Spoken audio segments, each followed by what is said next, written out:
Well, hello and welcome. I'm Kodiak Broncos, and today I'm here to talk about Bo Nix and how he did so much better against the Cincinnati Bengals. But before we get into it, I just want to say a couple things. First of all, leave a like if you enjoy, subscribe if you're not already. You can always wait till the end. Hopefully, I'll earn it. And yeah, without further ado, let's dive right into it because we have absolutely no time to waste. And real quick, once again, I just want to remind everybody that quarterback development is not linear as you're seeing all these clips play out. Bo Nix did have a rough first 3 weeks of the season, and we'll get to what the Broncos did better. But once again, it's just a reminder that, hey, going from year one to year two is not a linear progression in the NFL. And I think the first 3 weeks have served us as a nice reminder for that to be the case. But regardless, I'm kind of just rambling at this point. And yeah, overall, I hope you enjoy the rest of these clips. This is a nice little preview of what's to come for this video. And yeah, without further ado, let's dive right into it. So, once again, one thing that I really liked about Nix was I felt like he was more decisive. Okay, there was none of this drifting. There was none of this, step up and fire it. Actually, there were a couple of those, but those were very few and far between. It was nice to see him nix, no pun intended, the bad habits of the first 3 games against the Cincinnati Bengals. And once again, it's the Cincinnati Bengals defense. They didn't have Shamar Stewart, and I do think against a legit defense, we have a much tougher test this upcoming Sunday when we play Vic Fangio's Philadelphia Eagles. But regardless, I thought this clip does a good job illustrating the decisiveness of what we saw, okay? And a lot of these are going to be from the tight because I felt like a lot of these were mechanic-focused and, what Bo Nix had done better, with his feet and with his vision, with his processing right here. So, clean pocket right here, and he's not wasting any time, Often in Week 1 against Tennessee or Week 3 against the Chargers, even if we had a clean pocket, we would see him be very jumpy. And even though he could potentially feel sense pressure from Miners right here, even though he could sense Bidet potentially getting beat, he's still decisive enough to be like, all right, I've got plenty of time if I just set my feet and throw it, and then we get Cortland Sutton right here. And then I'm going to show that play from the tight a little later, but that was one of the things that I was really impressed with. Okay, so another thing I was really impressed with was play action.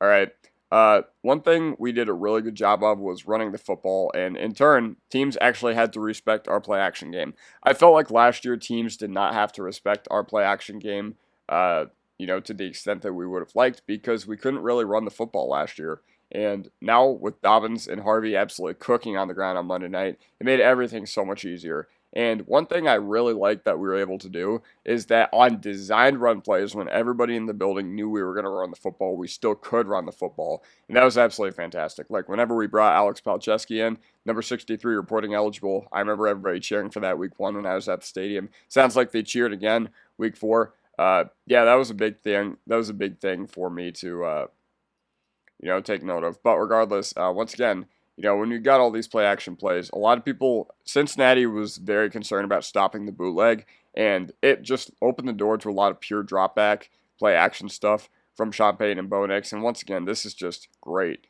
That's just great right there from Bo Nix and Troy Franklin.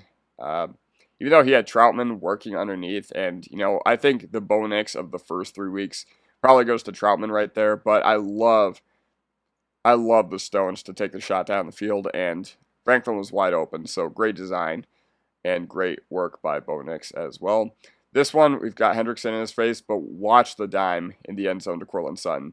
All right, and once again, I felt like this could have just been cleaned up by mechanical issues because he doesn't hit this throw weeks 1 through 3, in my opinion. I know he kind of hit a whole shot in Week 1 towards this very same end zone that I was actually right in front of, but you know what I mean. Like, I don't think Bo Nix of Week 2 or Week 3 is able to make this throw because of the fact that,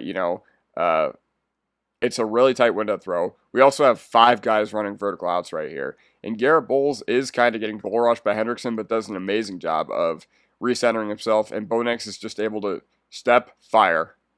And once again, that's something that he did a bad job of the first 3 weeks of the season, and his mechanics were all over the place. I'm going to show that one more time. Oh, yeah. Oh, yeah.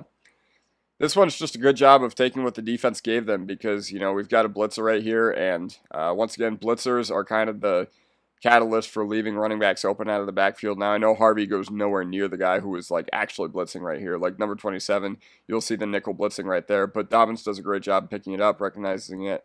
And Harvey just kind of gets lost in the zone coverage shuffle. So, yeah. Really good job right there. And you know what? I think that's something that we needed to do a lot of was, all right, yes, we've gotten the ball into our playmakers' hands the past few weeks, our first few games really, really well, but far too often there'd be the other defense would be swarming to the football, and you found a way to get Harvey out in space a couple times today, and we would have had a touchdown if we were able to connect on one of them as well. This one's another great one. Once again, play action. You're able to just work it, and then Harvey is able to uh, get up the sidelines, and once again, that left side of the field was absolutely cooking for us. All right, the reason I'm going to show you guys this play by Sutton from the tight right here is because once again, there was just nothing fancy about this. It's 3rd and 4, and you're just going to rely on your guy outside to win above all else. And hey, I think part of the struggles weeks 1 through 3 were, poor play from our wide receivers. Now, it wasn't as bad as the first few weeks were last year, but once again, Sutton, way to get open right there. And honestly, he had Ingram on the little over right here if he decided to make that throw as well.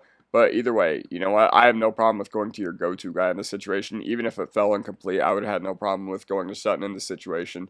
But yeah, overall, this is just not a situation you want to be in as a DB. Like, I know that, this guy is turned around, and Sutton, I mean, nice job pushing off there to the where he's not going to get flagged.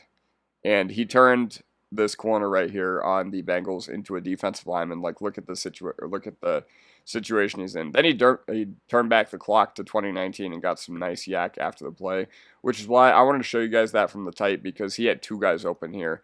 And honestly, maybe 3. If he really threads this into Mims right here, maybe he has him too, but I don't know.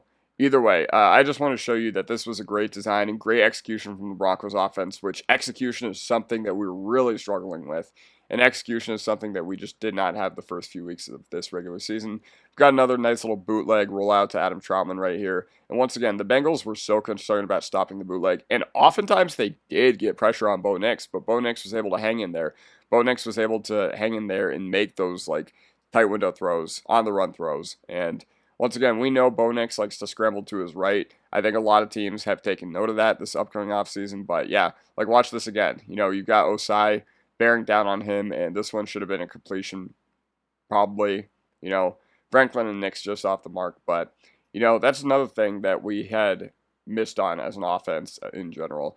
But either way, I know there are a couple other nice plays, but I felt like these were the ones that really encapsulated our offensive performance in the way that Bo Nix was able to just hang in there and fire. And he was much better under pressure on Monday night as well. So to be completely honest, once again, quarterback development is not linear, and I'm here to remind everybody of that. I'm here to remind everybody that just because Bo Nix finished last year the way he did and finished strongly, it's not going to look as clean or guaranteed to look as clean. And it did take him a few weeks to ramp up last year as well. I think a lot of people forget that, but this was the Bo Nix we got last year. Other than the horrible goal line interception, this was the player that we got last season. So ultimately, I'm very proud of Bo Nix for bouncing back this game. I thought he played very, very well. Once again, the execution was much better, and overall, the offense was executing in a way that helped out the young quarterback. I didn't think we were doing a great job of that the first 3 weeks in a lot of certain areas, but everything was firing. The screen game was firing. We were able to have answers for pressure, which I absolutely loved.